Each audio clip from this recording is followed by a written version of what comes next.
And many of these individuals who had been aspartame reactors have tested themselves 5, 10, 20 times, every time getting the same response. And then they realized that this was a legitimate cause and effect relationship. The GD Searle Company, in the quest to get approval for their product, aspartame, they conducted a study on animals in which they fed some animals, like I said, low dose, medium dose, high dose of the product, and then they used control animals that supposedly did not get any of the product. When they submitted this to the FDA and the FDA looked at it, there was some question about the study. Well, one of the scientists, a neuroscientist, looked at some of this, and he saw a lot of red flags. He said there's some real questions here about tumors being caused by this product, particularly brain tumors. So they ordered a study to be done by the Bureau of Foods, which was the precursor to the FDA.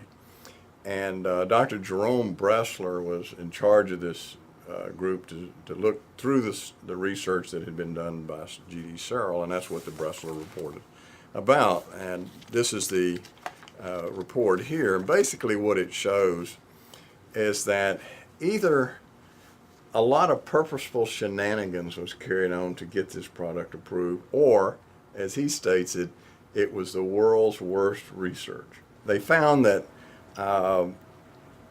what they did is the animals that died after being fed NutraSweet, they didn't autopsy the animals right away. Some of them were not autopsied more than a year afterwards. And of course the tissues broke down and liquefied, and so they couldn't do proper studies on them, but they reported it as if they had, and they reported these as normal. They found that they were taking tumors and cutting them out and throwing them away and saying the animal was normal. They had animal tissues that had obvious tumors in it that were reported normal. They had, in one of the cases here that's reported, a lymph node that was enlarged. And this G.D. Searle pathologist reported it as a normal lymph node. When the scientists from the Bureau of Foods looked at it, they said it was an obvious lymphosarcoma, a highly malignant tumor. The notations about the testicular atrophy were not noted. There were just numerous things in this report that showed that,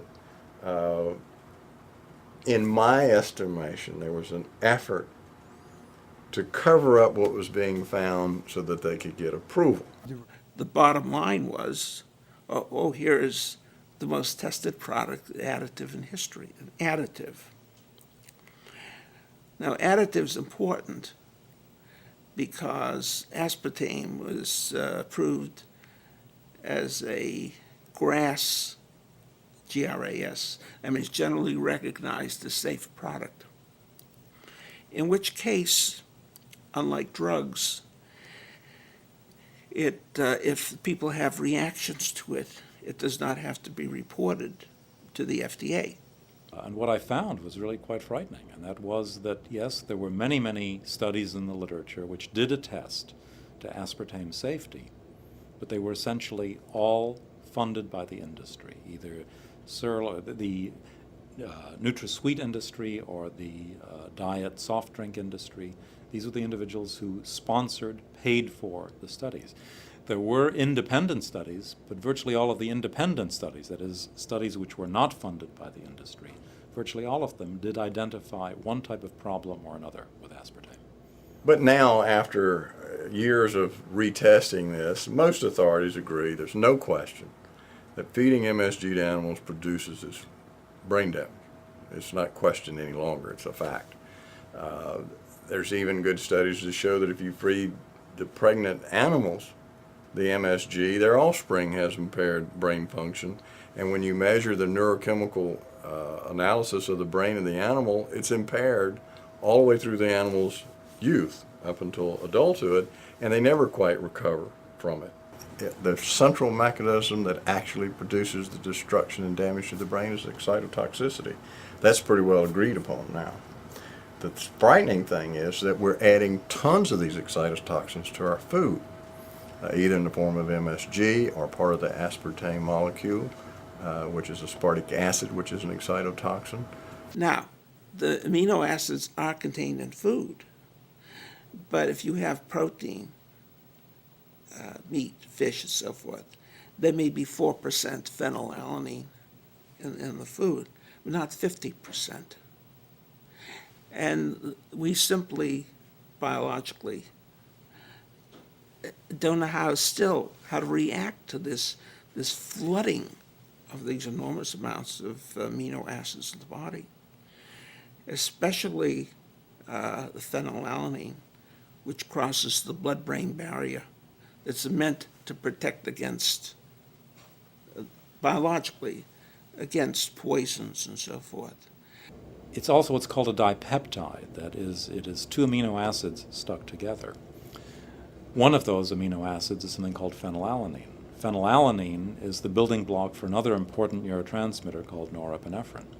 So when you take in aspartame, you'll increase the availability of one and you'll decrease the availability of the other. You'll change ratios. And when you do that, when you change ratios of norepinephrine and serotonin, you certainly affect brain function. And this can lead then to mood symptoms, to panic symptoms in some people.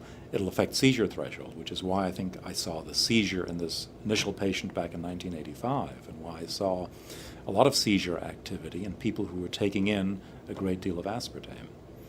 They knew that this product, aspartame, with time breaks down into a product called diketopiperazine.